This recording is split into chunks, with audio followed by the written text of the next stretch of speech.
New ইয়র্কে জাতিসংঘের সাধারণ অধিবেশনকে কেন্দ্র করে বিএনপি ও আওয়ামী লীগ পাল্টাপাল্টি কর্মসূচি ঘোষণা করায় পরিস্থিতি উত্তপ্ত হয়ে উঠেছে। বাংলাদেশের অন্তর্বর্তী সরকারের প্রধান উপদেষ্টা ডক্টর মোহাম্মদ ইউনূসের আগমনকে ঘিরে এই কর্মসূচিগুলোর আয়োজন করা হয়েছে। বিএনপি ডক্টর ইউনূসকে স্বাগত জানানোর জন্য পরিকল্পনা করছে, অন্যদিকে আওয়ামী লীগ তার বিরুদ্ধে বিক্ষোভ কর্মসূচি হাতে নিয়েছে।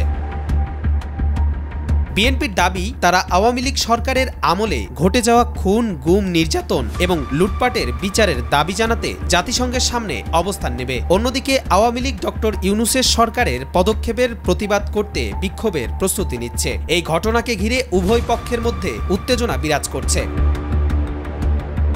জাতিসংঘের সাধারণ অধিবেশনে অংশ নেয়ার পাশাপাশি ডক্টর মোহাম্মদ ইউনূস বিভিন্ন গুরুত্বপূর্ণ বৈঠকে অংশগ্রহণ করবেন। তিনি জাতিসংঘের মহাসচিব অ্যান্তনিও গুতেরাস, মানবাধিকার বিষয়ক হাই কমিশনার ফলকার টুর্ক এবং বিশ্বব্যাংকের প্রেসিডেন্ট অজয় বাঙ্গার মতো আন্তর্জাতিক নেতাদের সঙ্গে সৌজন্য সাক্ষাৎ করবেন। এছাড়াও ডক্টর মোহাম্মদ ইউনূসের নেপালের প্রধানমন্ত্রী কেপি শর্মা ওলি, বাহরাইনের ক্রাউন প্রিন্স হামদ বিন ইসা আল খলিফা, নেদারল্যান্ডসের প্রধানমন্ত্রী ডিক শপ, মালদ্বীপের প্রেসিডেন্ট মোহাম্মদ মুইজ্জু, মার্কিন পররাষ্ট্রমন্ত্রী অ্যান্টনি ব্লিংকেন এবং ইউরোপীয় কমিশনের প্রেসিডেন্ট উরসুলা ফন ডার লিয়েনের সঙ্গেও বৈঠকের কথা রয়েছে।